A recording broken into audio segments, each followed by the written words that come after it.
Soldados, marinos y gentes del aire de la Fuerza Expedicionaria Aliada, estáis a punto de embarcaros en la Gran Cruzada, hacia la que hemos empleado todas nuestras energías durante estos muchos meses. Los ojos del mundo os contemplan, las esperanzas y las plegarias de las gentes amantes de la libertad en cualquier lugar marchan con vosotros.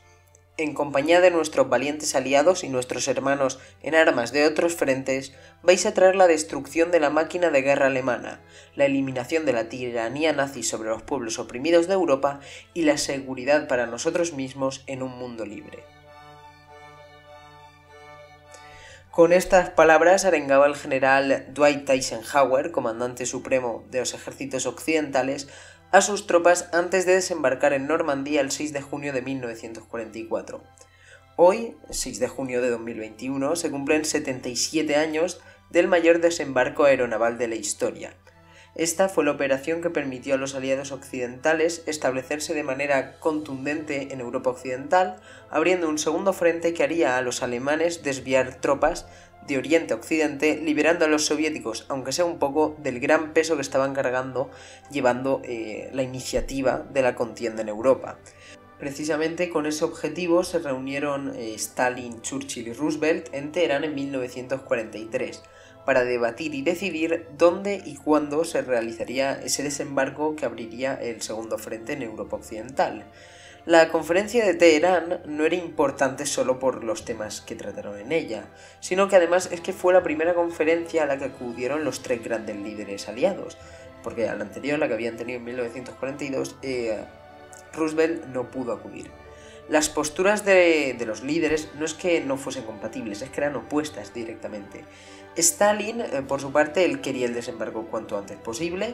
Roosevelt no era, digamos, estaba en un punto más o menos medio, no era contrario al desembarco, no tenía especiales pegas.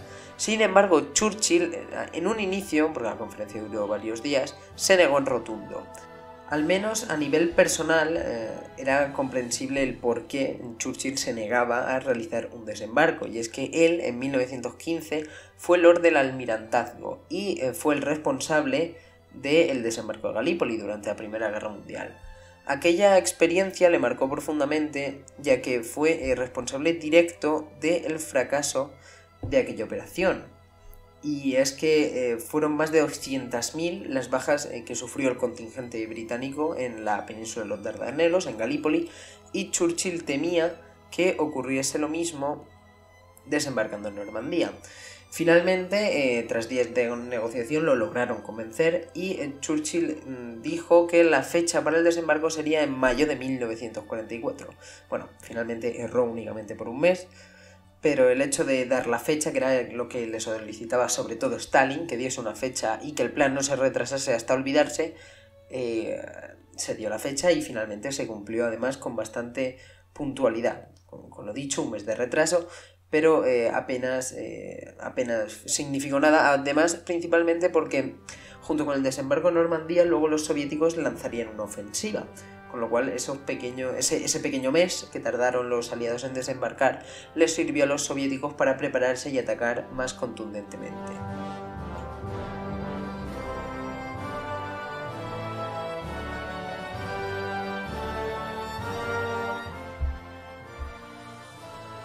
Con la fecha puesta, los occidentales se pusieron manos a la obra con la preparación de la operación Overlord, que era el nombre en clave que le habían puesto a todas las operaciones del día D. Y ahora tenían el problema de la logística, con lo cual requirieron, precisamente la conferencia fue en el 43, requirieron más de un año para prepararse, ya que la fuerza de invasión era colosal.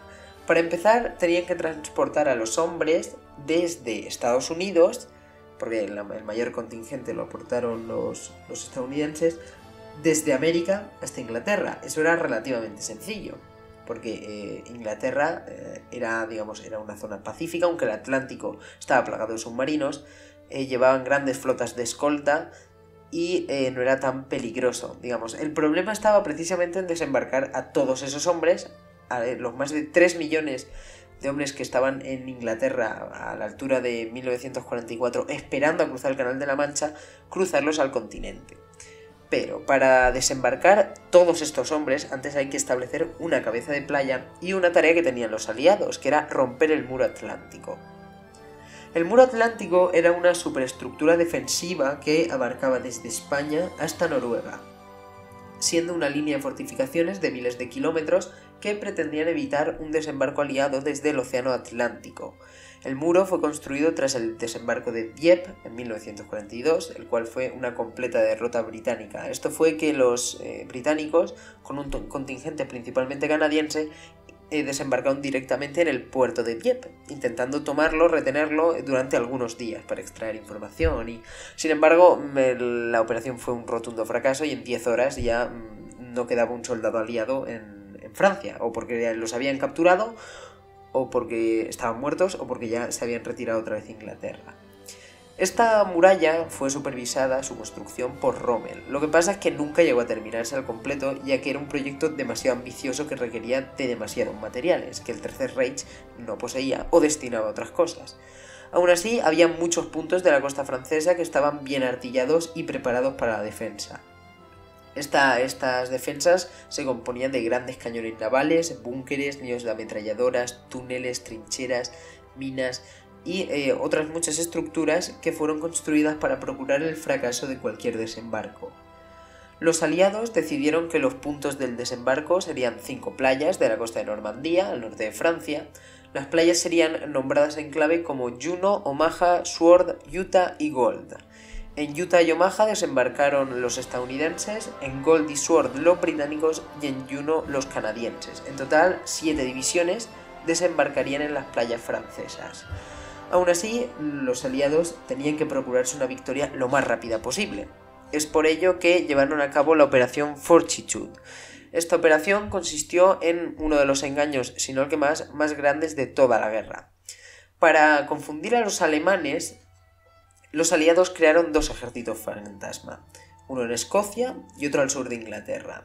Estos ejércitos emitían señales de radio con necesidades inventadas, hablando de gente que no existía, y a nivel radiofónico lo que hacían era fingir la actividad normal de un acuartelamiento militar para que los escuchas alemanes pensasen que de verdad allí había gente. Pero no solo se dedicaron a las señales de radio, también levantaron carpas, hicieron aviones de madera a tamaño real e hincharon tanques de plástico para engañar a los aviadores alemanes, porque a cierta altura, si uno ve, un observador de un bombardero alemán, ve que hay 10 objetos que se parecen a un tanque, no se va a esperar que son de plástico.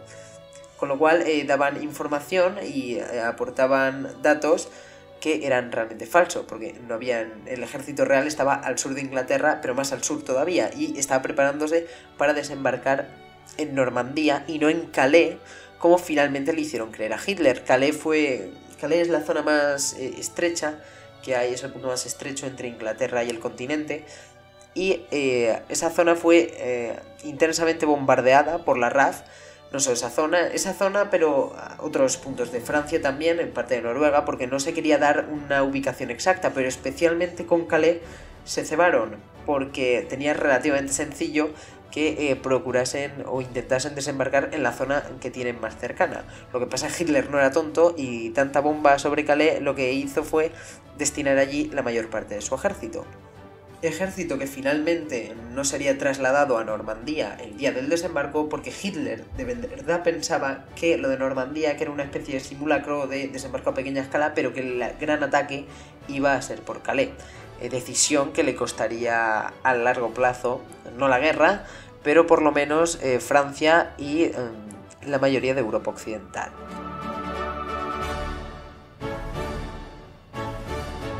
Bien, hago una pequeña pausa para decir que si te está gustando el programa, dejes tu like y tu comentario para ayudar a que el vídeo se posicione. Esa pequeña acción me ayudaría mucho. Bien, volviendo otra vez con el desembarco en Normandía, uno de los puntos claves de la Operación Neptuno, que es como se llamó a la operación de desembarco exclusivamente, dentro de la Operación Overlord, era un factor que los aliados no podían controlar. Ese factor era la meteorología.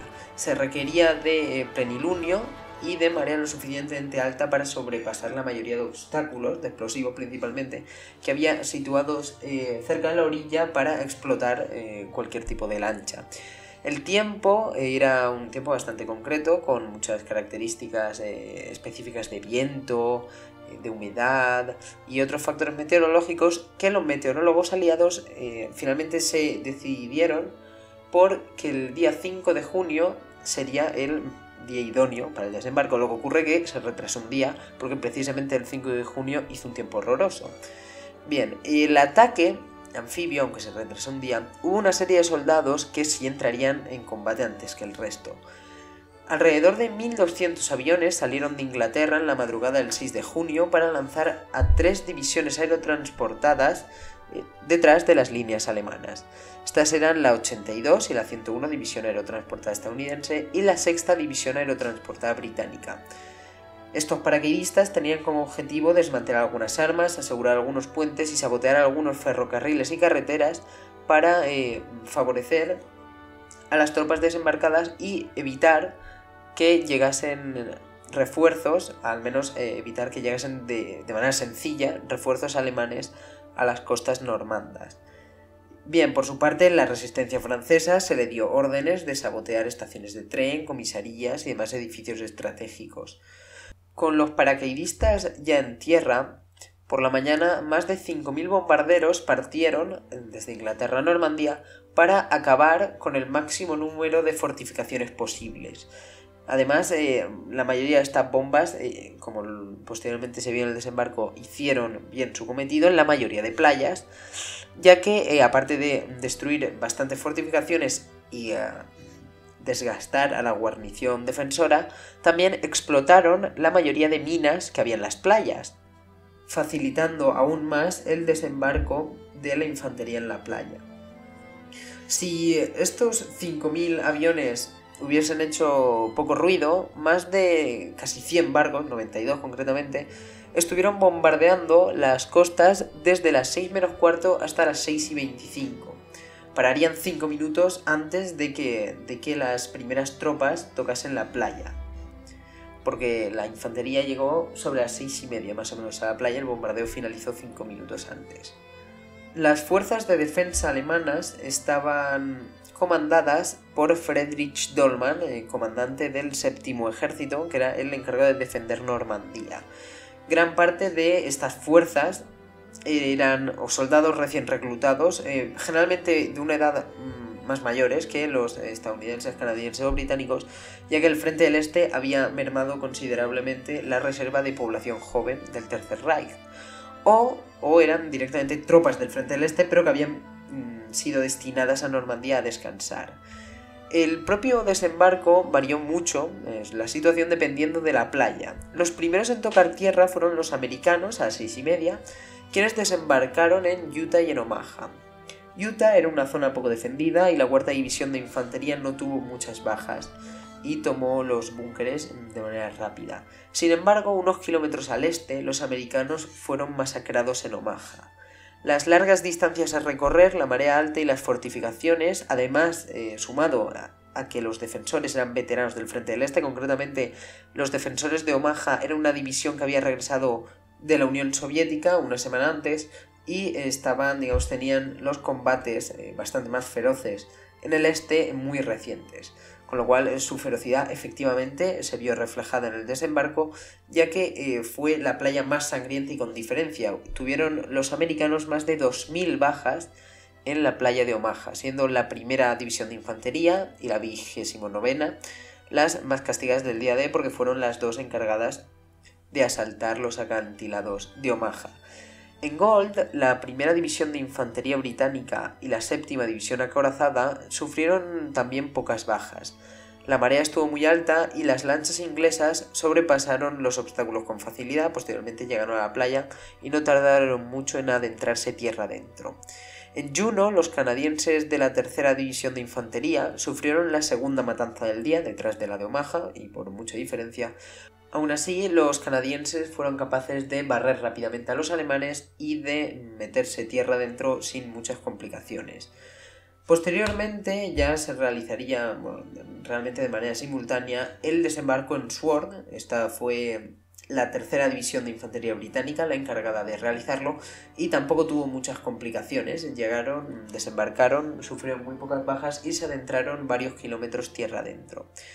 Tras los asaltos anfibios, tan solo hubo un contraataque llevado a cabo por la 21ª División Panzer, que fue repelido con ayuda de la RAF, ya que, como he dicho antes, Hitler estaba obsesionado pensando que el ataque iba a ser en Calais, que lo de Normandía era una tontería y que el ataque gordo iba a venir en Calais. Es más, bueno, además de eso, de su propia cabezonería, es que tardaron en despertarle. Los generales, temiendo que fuese una especie de desembarco señuelo, precisamente por toda la información confusa que les habían estado dando los aliados meses antes, no sabían si despertar al Führer para informarle de un ataque que iba a ser, en teoría, según la información que habían dado, normal, o de un gran desembarco que podría poner en peligro la integridad del Tercer Reich, al menos en Europa Occidental, cosa que finalmente ocurrió. Finalmente el desembarco no sufrió más contraofensivas y los alemanes no actuaron. Entonces los aliados pudieron desembarcar únicamente en ese primer día 132.000 hombres por mar, 24.000 por aire y otros 20.000 vehículos por mar también. El desembarco de Normandía había sido un éxito y tras vencer en las playas les quedaba librar la posterior batalla de Normandía y la liberación del resto de Europa Occidental. Además, los soviéticos finalmente pudieron ver aliviados cómo sus peticiones al fin habían sido escuchadas. Pues este ha sido el programa de hoy. Siendo el 77 aniversario del desembarco de Normandía, me parecía adecuado tratar el tema, ya que fue el fin de la Alemania nazi en la Europa Occidental y personalmente además es que es un suceso que me gusta mucho. De todas formas, para terminar quería añadir un par de cosas. Decir que el siguiente vídeo seguramente será el desastre de Anual. Lo subiré el 22 de julio, que además es que es el centenario, es el 100 aniversario del desastre anual, del inicio del desastre, porque el desastre dura unos cuantos días. Bueno, si no sabéis qué acontecimiento es, tengo una publicación en Instagram y si no, bueno, lo googleáis o os esperáis a que saque el podcast. Y lo otro es que quiero, a partir de septiembre, lo anuncio ya aprovechando que precisamente voy a subir vídeo, que quiero en septiembre empezar a hacer podcast de manera regular, es decir, uno a la semana, para, digamos, darle más actividad al canal y no únicamente estar activo en la cuenta de Instagram. Así que bueno, de todas formas, si durante el verano veo que hay algún acontecimiento que me parezca interesante, pues me preparo un podcast y lo subo, como he hecho hoy, que sinceramente espero que os haya gustado. Bueno, pues eso es todo, nos vemos en el siguiente vídeo.